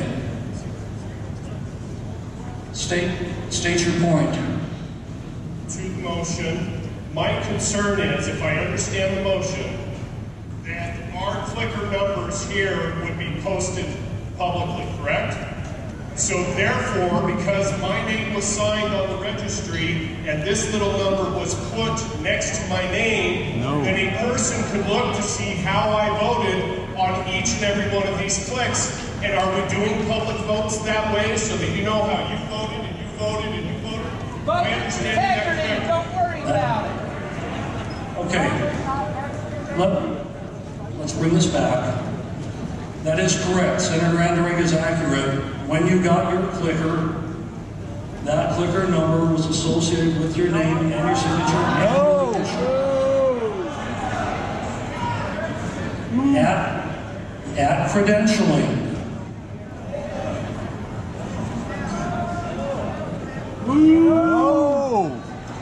Okay, ladies and gentlemen, when I got my credentials today, my clicker number is 1927. It was written down on the credentials report, or on the credentials check-in with my signature.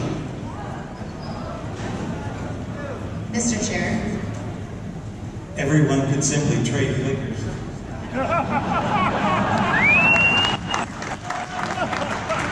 Okay, so here's what we've got. Ladies and gentlemen, here's what we have. And I appreciate the shouting from the audience. Here are the facts. Many of us, myself included, and apparently Senator Anderegg, I know in the column checking in that had the B's through BR, my last name was Bramble. When I checked in, this clicker number 1927 was listed next to my name and my signature and my initials. In fact, I had to initial this clicker number. That happened in several of the sections. I had a gentleman here that said that happened in the A section as well. So here's what we're faced with. To pass this motion, then those of us who had our names associated with a clicker will have that be a public record from the party. Those of the majority of you who didn't have your clicker number associated with your name will be voting anonymously, and apparently at least a handful of us will have those identified. That's the point Senator Anderegg is making. Mr. Chairman.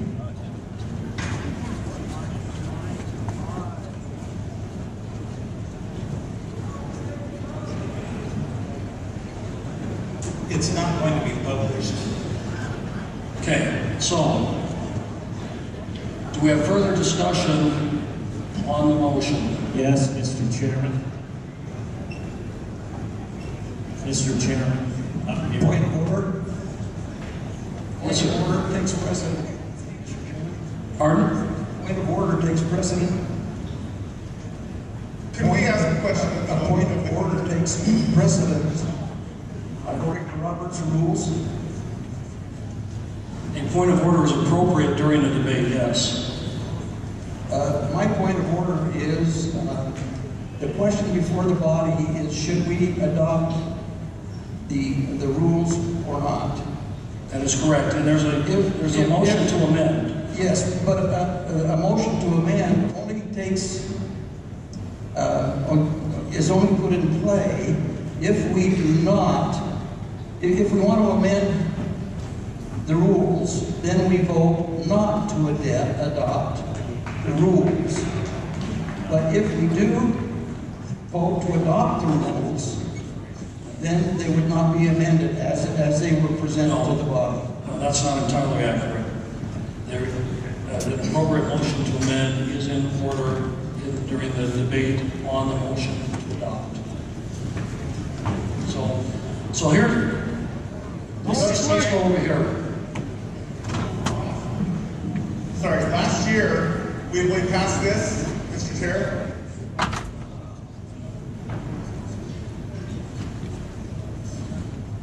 Okay, so the clarification is the number on the front, 1927 in my case, is not what goes in the database, but rather it's the number on the back, the ID number of the clicker itself.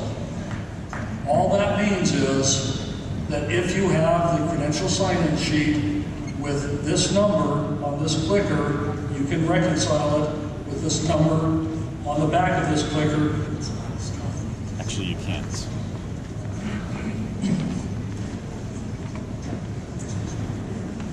Mr. Chairman, in the back, please. Adriel Herring, I'll recognize you. Am I allowed to move the question on the motion right now? Because if I am, I'm doing that.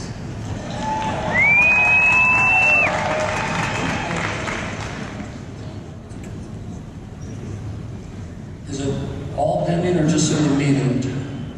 Everything I can. Motion is to call the question. Well, on all pending motion.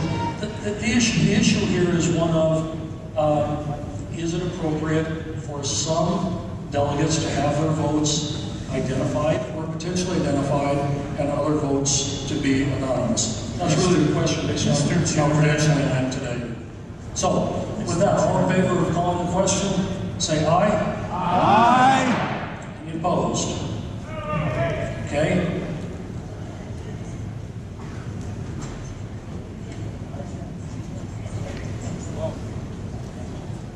Okay, that's right. We're going to go right to the vote. The vote is on the amendment. Those in favor of amending, that will be a voice vote majority. Those in favor of publishing the identifying information for delegates' votes, say aye. Aye. Those opposed? No.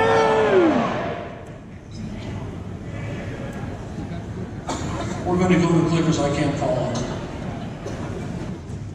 Okay? On the motion to amend, one will be yes, two will be no.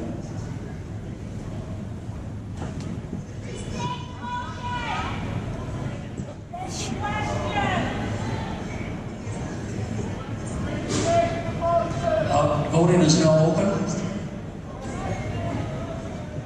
Okay, restating the motion. Thank you.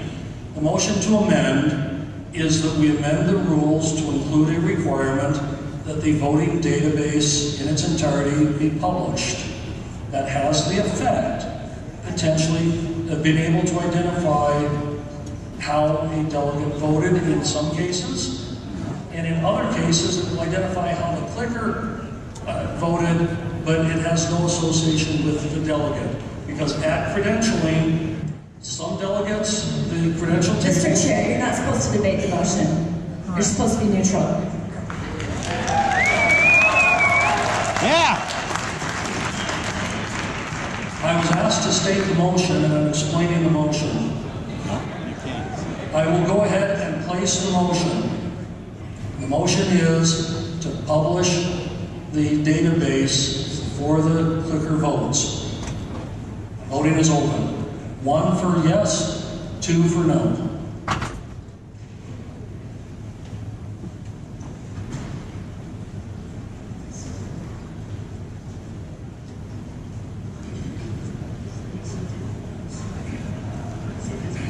Point of information while we're waiting for the vote.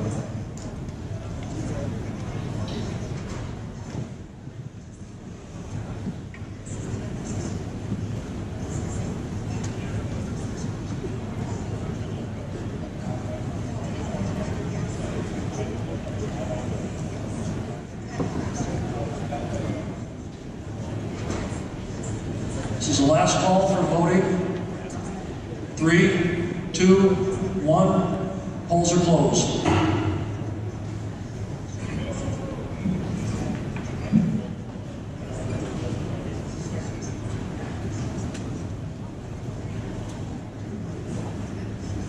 Requires a 2/3 vote. Simple. Parliamentarian tells me it requires a 2/3 vote to amend. Point of order before, after the adoption of the 2/3. No, this is just a majority vote because we haven't adopted the rules. The vote is 11, let's go ahead and post the vote. 1,120 yes, 1,041 no, 51.83 yes, percent yes. Mr. Chair, Motion to amend? I'll recognize April Herring. can I now move the motion on the pending rules? The motion. Motion to amend? Okay. Hey,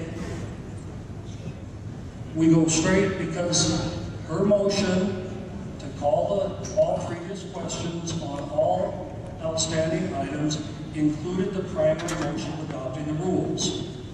Okay? And that was an overwhelming vote. So we've now voted on the amendment. We will now go right to a vote on adopting the rules as amended with the database being published.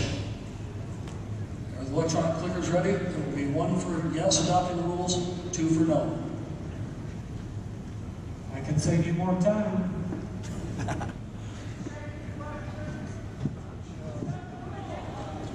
Are the polls open? Yeah, the polls are open.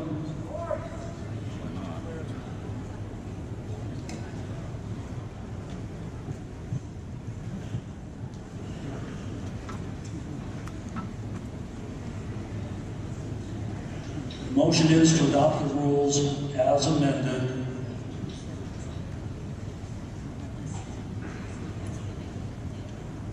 I thought you called all previous questions. And this was one of the previous questions.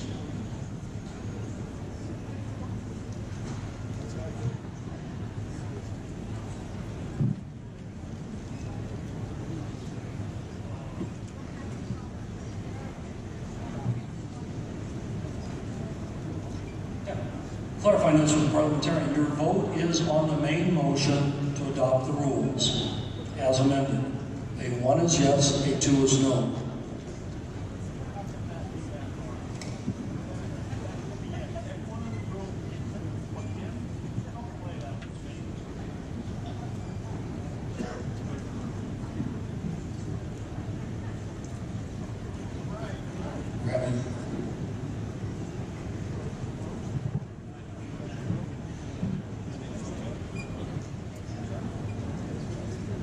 Okay, last call, 10 seconds, and the polls will be closed.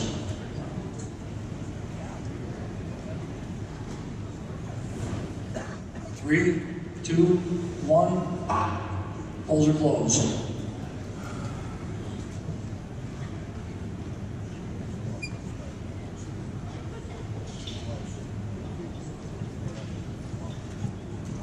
Okay.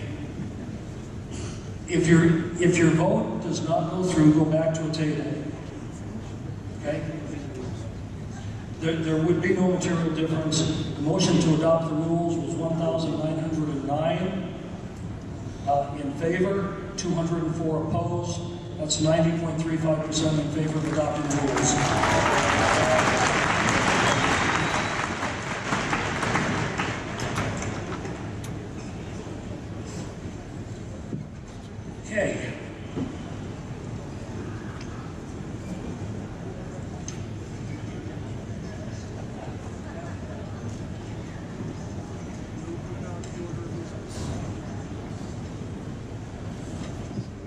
We are now at the point of adopting the agenda.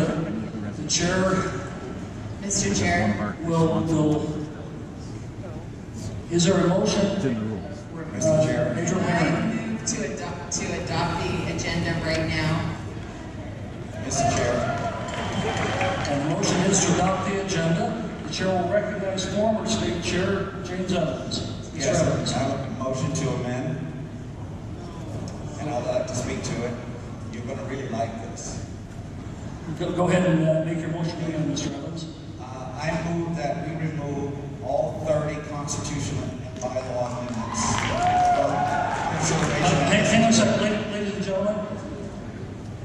So that we can all hear the motion, please give him the floor, and then you'll have a chance to speak if you choose. Mr. Evans. Yes, just restating. I move that we remove all 30 constitution and bylaw amendments from this convention, and I'd like to speak to it. Mr. Chair, is the motion to limit debate to 10 minutes in order? Well, we have a motion. Right. Just tell me what I need to do to move it along. Tell me what my motion is.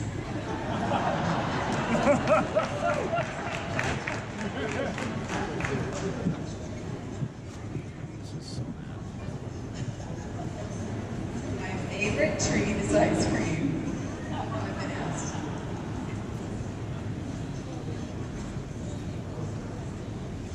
Can I just move the pending question? To limit debate, you would call the previous question. Well, what's the fastest thing I can do? Let me speak to this amendment. You could call the question or request a limit on debate. Should we do a 10-minute limit on debate? Now I feel pressure. Okay, I would like to limit debate to 10 minutes because I respect James. Okay. The motion to amend, Adriel Herring has asked the body to limit debate to 10 minutes. All in favor of the motion to limit debate, say aye. Aye. Any opposed? I'll rule that that carries. Debate is limited to 10 minutes. Timers? Okay. Restate your motion, Mr. Evans, and then what we'll try to do is we're going to find who is in favor, who is opposed, and we'll divide that by 5 minutes each. 5 minutes for those speaking in favor, 5 minutes for those speaking opposed. Okay. Go ahead and restate the motion. I'll restate it since it's almost lunchtime. I move that we remove all 30 constitution and bylaw amendments from the agenda, and I'd like to speak to it. It's been moved and seconded. Now debate on the motion. This is to move the CMB amendments to after. No, to remove them from consideration at this convention. To remove them from consideration at this convention. Okay. Okay. So now, we have some microphones on the side. Are there people in the seats who would like to speak to this motion? Mr. Chairman. Yeah, I believe I get to speak to it. I understand that, James. I want to see if there's one of the challenges we have at these conventions is various folks like to dominate the mics and some folks would like to speak. So I wanted to see if we have some folks by both mics. We're going to limit debate. I want to know if anyone sitting down is interested in speaking to this motion as well. Okay. Mr. Evans.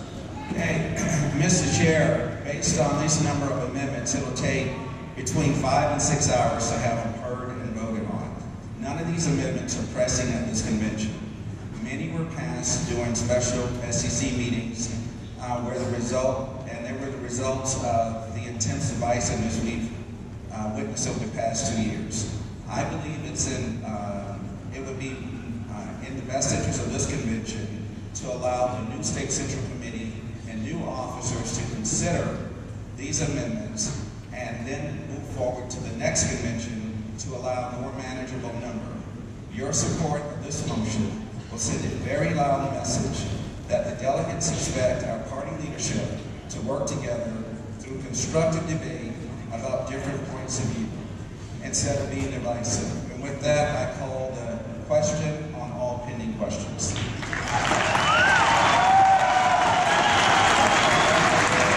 Okay. Ladies and gentlemen, parliamentary procedure is such that the chair, Mr. Evans had the floor. We had a request for 10 minutes debate. That passed. We now have a motion to call the question. That is in order. Those in favor of limiting debate on the motion or ending debate on the motion, say aye. Aye. Those opposed? I rule that passes. We now go to the motion to amend, which would remove the CMB proposals, remand them back to the State Central Committee. Is that correct, Mr. Evans? Okay. All in favor of that motion to amend, say aye. Aye. Any opposed? No. Rule that passes.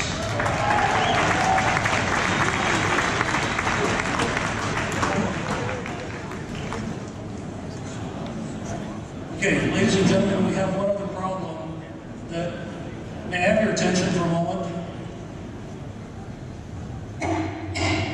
Please. We have a problem. Some folks are leaving and they're giving their clickers to another delegate as a proxy. We don't have provisions here for proxy votes. Now, ladies and gentlemen, we're Republicans and we're a party of principles. We would ask that to maintain the integrity of the voting, if you have to leave, turn your clicker in. Please don't give it to someone else.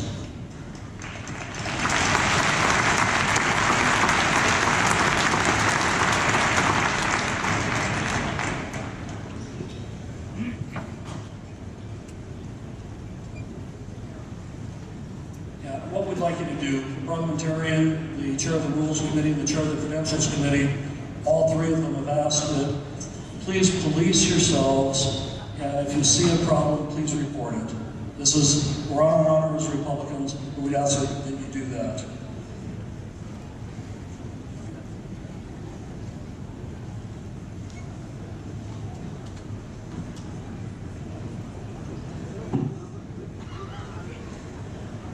Okay, we have taken care of all the preliminary actions. I will now turn the gavel, relinquish the chair, back to Mr. Anderson. Thank you very much.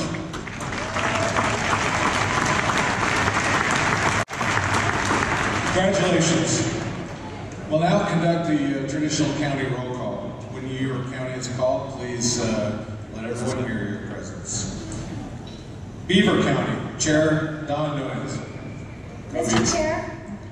Chair, over Mary Ann Christensen Murray, 11. I'm also on the Elections Committee. Yes, ma'am. I have talked to a delegate whose credentialer apparently wrote his keypad number by his name.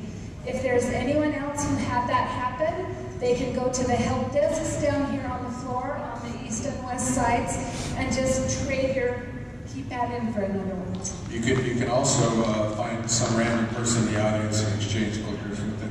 And that is true too. Thank you. Thank you. All right, back. Beaver, Chair Don Noyes. Box Elder, Chair Jamie Munns. Cache County, Chair Chris Booth. My heart's in cash. Carbon, Kendra Seeley. Daggett County, Chair Jerry Stegman. Davis County, Chair Even though you're in the far back, you feel like you're right here with me. Mr. Chair, Yes. point of order. Did we adopt the order of business as well? I know we amended it. Did we adopt it? Yes, the agenda has been adopted. Okay, you got that. Okay, I apologize.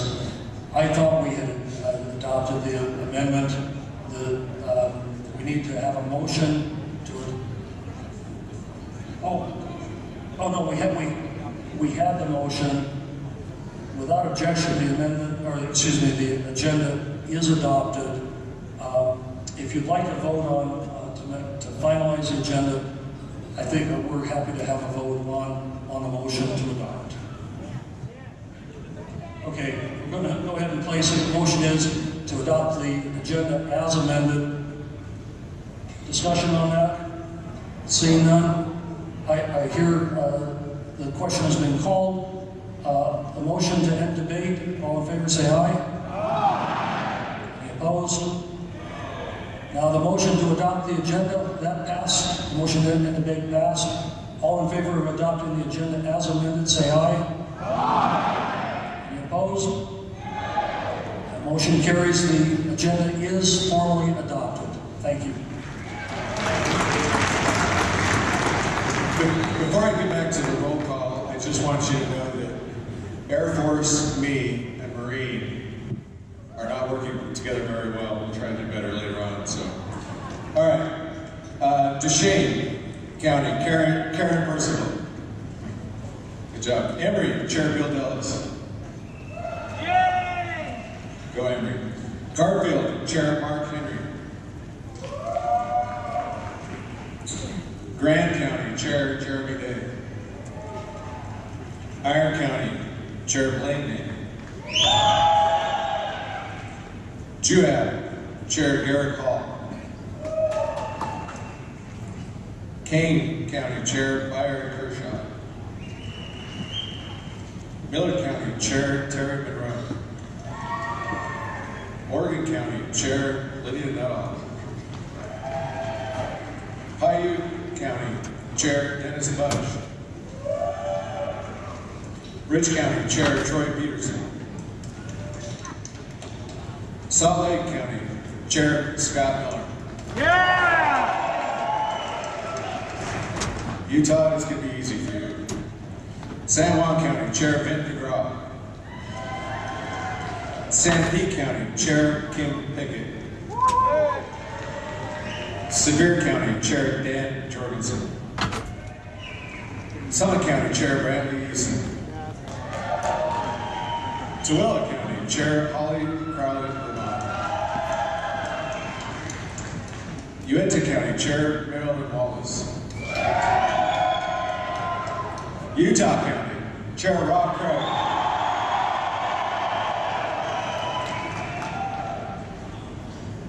Salt Lake. Washington County, Chair Morgan Murdoch. Washington County, Chair Jimmy Custon. Utah, Washington, then Salt Lake.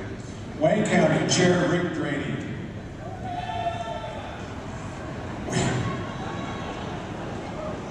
Go Wayne. Weaver County, Chair Linda Pipkin. Great. Now what y'all came for, we're ready for candidate speeches. Are you ready? Will the candidates please make their way to the stage?